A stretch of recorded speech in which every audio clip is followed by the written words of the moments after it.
আর আপনাদের মাধ্যমে এই ঘটনাকে কেন্দ্র করে আমরা একটা মেসেজ দিতে চাই, সেটা হচ্ছে এই, আপনারা সকলেই দেখেছেন যে রংপুরে যে ধ্বংসযজ্ঞ হয়েছে বা যে ঘটনাগুলি ঘটেছে, তারপরও পুলিশ গ্রেফতারের ক্ষেত্রে সর্বোচ্চ রকমের পেশাদারিত্ব দেখানোর আমরা চেষ্টা করেছি।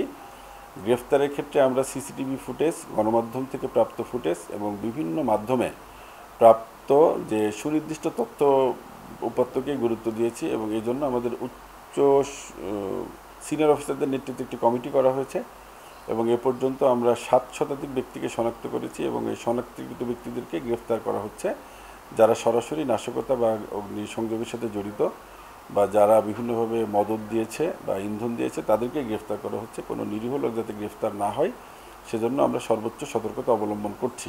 এরপরেও অনেক সময় মানুষ ভুল তথ্য দেয়, ভুল তথ্যের ভিত্তিতে বা কোনো রকম এই যে গ্যাপ হয়, কমিউনিকেশন গ্যাপের কারণে যদি কেউ গ্রেফতার হয়ে থাকে, তো আপনাদের মাধ্যমে নগরবাসীকে, জনসাধারণের প্রতি আমাদের অনুরোধ, যদি কেউ কনফিডেন্ট থাকেন যে তারা জড়িত না আমাদের সাথে বা আমাদের সিনিয়র অফিসারদের সাথে যোগাযোগ করবেন।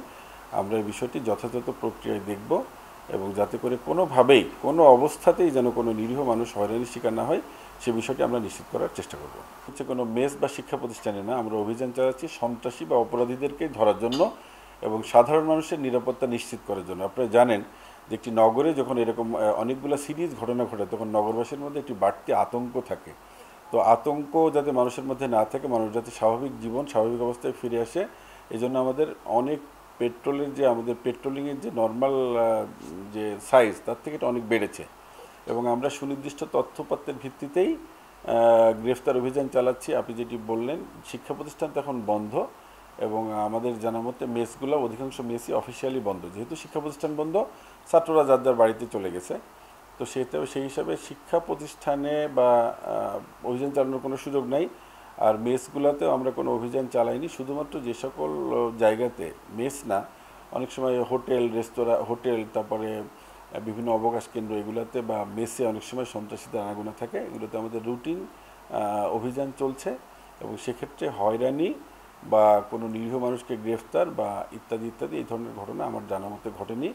এরপরেও যদি কোথাও কোনো ভুলে বা অন্য কোনোভাবে এরকম ঘটনা ঘটে, আপনাদের মাধ্যমে আমরা পরিষ্কার জানিয়ে দিতে চাই যে আমাদের উদ্দেশ্য একটি, সেটি হচ্ছে যারা এই ঘটনার সাথে সরাসরি জড়িত তাদেরকে গ্রেফতার করা এবং সাধারণ নগরবাসীকে, শান্তিপ্রিয় নগরবাসীকে অধিকতর নিরাপত্তা প্রদান। যদি কোনো ক্ষেত্রে কোনো ব্যত্যয় হয়, আমি আপনাদের মাধ্যমে জনসাধারণকে অনুরোধ করব, সংশ্লিষ্ট থানার ওসির সাথে বা ঊর্ধ্বতন কর্তৃপক্ষের সাথে আপনারা আলাপ করবেন, নির্দ্বিধায় আসবেন। আপনাদের পুলিশ আপনাদের সেবায় নিয়োজিত আছে। যদি এরকম কোনো ঘটনা ঘটে অবশ্যই অবশ্যই আমরা সেটি দেখব এবং আমরা এটি দেখেছি তার প্রমাণ আপনাদের কাছে আছে এবং আমরা আশা করি, আপনাদের কাছে অনুরোধ করি যে আপনারা এই বার্তাটি প্রচার করবেন যে কোনো সাধারণ মানুষ যেন আতঙ্কগ্রস্ত না হয়। এবং ইতিমধ্যেই এই গ্রেফতার অভিযান কিভাবে চলবে সেজন্য আমার অফিস থেকে আজকে আমি একটি 10 দফা নির্দেশনা সকল থানায় এবং অন্যান্য আমাদের আভিযানিক দলগুলোকে পাঠিয়েছি। সেখানে বলা হয়েছে শুধুমাত্র সুনির্দিষ্ট তথ্যপত্রের ভিত্তিতে গ্রেফতার হবে। গ্রেফতারকৃত ব্যক্তিদের সাথে আইনি, পেশাদারি এবং মানবিক আচরণ করতে হবে। কোনো অবস্থাতেই শিশু, অপ্রাপ্তবয়স্ক, বয়োবৃদ্ধ বা নারী এরকম ক্ষেত্রে, এরকম গ্রেফতারের ক্ষেত্রে যে আইনের যে বিধান আছে সেটি প্রতিপালন করতে হবে। আপনারা দেখেছেন আমরা কোনো নারীকে গ্রেফতার করিনি, আমরা খুব এল্ডারলি পার্সনকে এখনও পর্যন্ত গ্রেফতার করিনি এবং শিশুদের মানে বিলো 18 এটাও গ্রেফতারের রেকর্ড আমাদের জানা তথ্য মতে 0 এবং এটি আমরা বজায় রাখবো। আমাদের উদ্দেশ্য একটি, যারা এই ঘটনাগুলি ঘটিয়েছে তাদেরকে খুঁজে খুঁজে বের করা এবং একই সাথে নগরবাসীর নিরাপত্তা প্রদান করা। আশা করি এই বক্তব্যের মাধ্যমে এইটি পরিষ্কার হবে এবং একই সাথে আপনাদের মাধ্যমে আরও একটি অনুরোধ আমরা করতে চাই।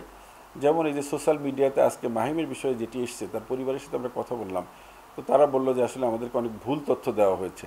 যেমন বলা হয়েছে যে ওই ছেলেটা বুলেট বিদ্ধ, কিন্তু আমি এইমাত্র ওই কারা কর্তৃপক্ষের সাথে কথা বললাম, ডিআইজি প্রিজন সাহেবের সাথে, উনি বললেন যে না, সে সম্পূর্ণ সুস্থ আছে, সেলের ভিতরে আছে, নিরাপদে আছে, ভালো আছে। অনেক ধরনের বিভ্রান্তিকর তথ্য, গুজব এগুলি ছড়ানো হচ্ছে, উদ্দেশ্যমূলকভাবে এগুলি ছড়ানো হচ্ছে। আমরা সবাইকে অনুরোধ করব যে গুজব ছড়াবেন না আর গুজবে কান দেবেন না। যদি কোনো বিষয়ে কনফিউশন থাকে সরাসরি আমাদেরকে নক করুন। যদি আমাদের কাছে নক করতে কোনো অসুবিধা হয়, আমি বলবো গণমাধ্যমের কর্মীদের সাথে নক করুন, তারা আমাদের দৃষ্টিতে বিষয়টি আনলে অবশ্যই অবশ্যই আমরা সম্পূর্ণ আইনি এবং পেশাদারি পদ্ধতিতে বিষয়গুলো নিষ্পত্তি করব।